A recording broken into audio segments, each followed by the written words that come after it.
Welcome to Wisdom TV. My name is Scott Kwan, and I'm here with one of our guests of today, and that is Real Kuel, aka Mobutu Seseko, holds a degree in political science, conflict and peace studies from the University of Nairobi, an expert in regional security, diplomacy, conflict, and governance, with a special focus on the Great Lake regions and the horns of Africa.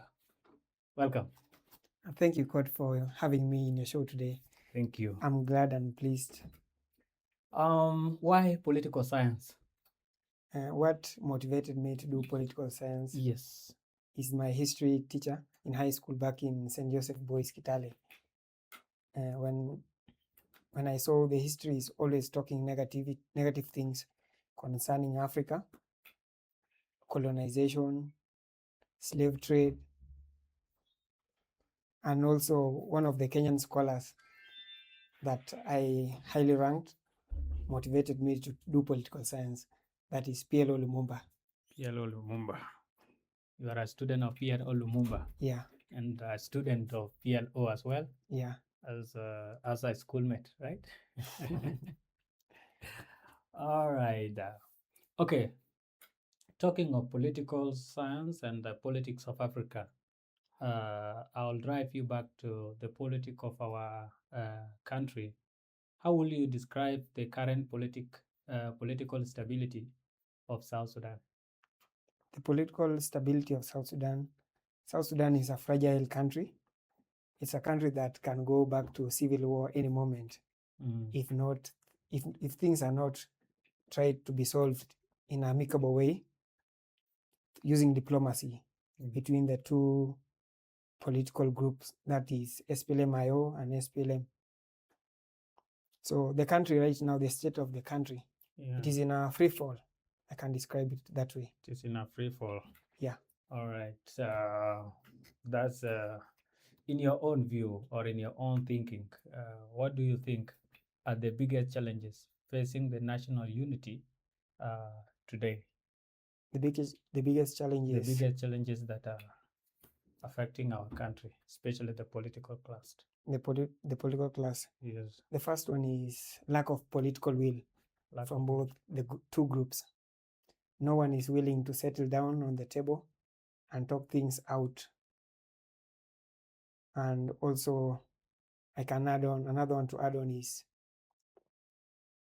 the politics of division. Going back to your community and say, I'm from Dinka, I'm from where, so you must be supported by your community, whether you have done wrong or right. That's another challenge that has to be addressed, because a leader who values are for the development of the state won't go back to tribal lines or community. Okay, so those are the few problem or challenges that you have stated, which is actually absolutely those are true and which we have to work on. Yeah. So in your own view, how can leadership accountability be strengthened in South Sudan? In South Sudan, what we inherited from the colonial administration is an autocratic system of governance. Being the wholly as a Sudan, it was an autocratic system of governance, and that's why before 1956 there was a talk whether Sudan should give South Sudan an autonomous region to be self-independent but be part of the Sudan. It wasn't possible. So the improvement of institution and building of institution started way back then, before 1956. And also after independence in 2011, we were just from a civil war. Although we were an autonomous region being led by military leaders. And military leaders, we know one of the characteristics, they don't go by the rules. They dictate everything. They go by the command. Yeah. Okay. All right. That's a bit fair. And you are a youth in. You are one of the youth, and I myself am also a youth. Plus, so many other youth in the South Sudan. And currently, it's very difficult to see youth playing in politics of the Republic of South Sudan, simply because of the narrative that youth doesn't have the political will, like you said, and the power and the freedom of speech, freedom of association, and freedom of all the other right that can actually help youth to involve in politics. But as a youth, how will you help in shaping the politics of South Sudan? As a youth, Yeah. uh, first of all, South Sudan, more than 70% population is made up of youth, and those who are controlling the state right now are the old men who are less than 30% of the population.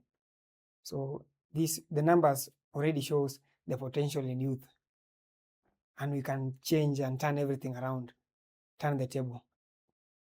So the youth, we have to, what I can tell my fellow youth is that we have to come out and talk of what is affecting the country, what is ailing it, without fear. Because the transition constitution of 2016 and the amendments that have been made protect youth freedom and also the freedom of association. So youth, we must also detach ourselves from political godfathers. We shouldn't let our old parents to think on our behalf. We have to speak out and demand for our rights.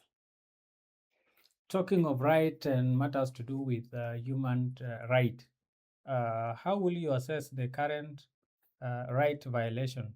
Or let me say it, how will you actually assess the current human right situation in South Sudan? The human rights situation in South Sudan is in a dire condition. It can't be compared with Kenya, Uganda.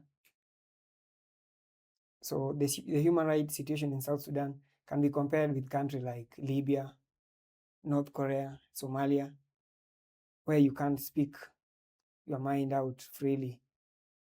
Press are being oppressed left and right. So, talking of that matter, what are these pressing issues or the pressing human right violation that are urgent, that need the urgent attention? The urgent attention. Yes. I read an article written by International Conference of Red Cross, and Catholic Church also have contributed in documenting and giving report on human rights in South Sudan. You'll find out that there is a lot of arbitrary arrest, detention, both civilian and the press personnel. So these are a few things that need to be looked into by the international community and civil society in the country. Practically, on a practical step, what can a government and the civil society do, or what can they take to promote justice and equality in South Sudan? Yeah, justice is an important issue that need to be addressed. Yeah. Because if you look at the history of South Sudan since 2011, we have had numerous civil wars in the country, and more than 2 million people are internally displaced. Also, other population recently, most of the people are migrating out of South Sudan because of fear of persecution. And the moment you see the government sees you criticizing, Yeah. you are labeled against the ruling party. Yeah. Or you are the enemy of the state. You become a rebellion. Yeah. That is a rebel. So for the government of South Sudan, it needs to sit down and bring in all the groups that are needed for this peace to be achieved, and those rebel groups in the forest who are still fighting the government as we speak. Mm. Yeah. Okay, talking of matters to do with the economic and the political development, we realize that the only economic activities or the things that bring money to South Sudan, actually, the only resource that we have is oil. I don't think whether we have any other resource that can generate income in the Republic of South Sudan. Or do we have any other thing apart from oil? So how can South Sudan diversify its economy beyond the oil dependency? That's a very good question. Yes. First of all, the viewers have to know that South Sudan is a very rich country. It has natural resources, timber, it has limestone, gold, natural gas. All these are things that haven't been touched. Let's leave alone the fertile land that you have and the water as a resource. What is currently affecting South Sudan is what scholars describe as Dutch disease, where the country depends on one source of revenue. And in case of South Sudan, we depend on oil only. And we never learned from what happened when Sudan was in a civil war. We had no revenue to collect, what to export. We didn't. So that was a challenge to the ruling government, that we should diversify our economy beyond oil. And by diversifying it, we should also invest in agriculture, in youth, in sports. A country like Qatar has already shown, and Saudi Arabia, they have invested in sports, because in the near future, oil might be useless. Mm-hmm. Due to the gas that is Yeah. being used and the machines that are being developed nowadays are using gas more than the oil. Yeah. All right. So in South Sudan, we talk of corruption in every institution of South Sudan. There must be a connection with the corruption aspect on it. So, as a political student, how will you talk about such an issue? How will we stop, or how do we mitigate the issues to do with corruption in government institutions? Corruption in South Sudan can be described as systemic. It starts from the top to the bottom, and it's in a grand scale. In every institution in South Sudan you visit, any ministry, you have to be asked, toa kitu kidogo in Kiswahili, which isn't appropriate. And to an extent that those people in the offices, as we speak right now, if you are a relative, that's when you will get employment. A sister, a brother.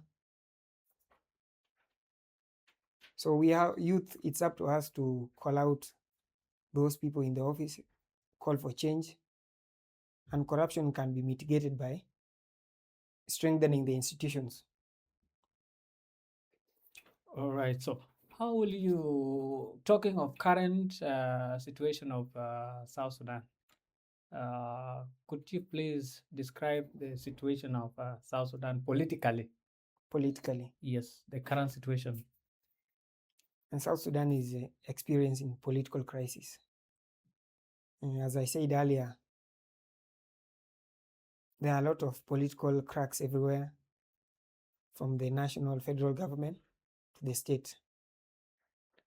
And the moment leaders, the main two leaders, that's Dr. Riek Machar and President Kiir, the moment they don't want to listen to the people, they don't want to listen to the international community, United Nations, UNIMIS, IGAD, and East Africa community,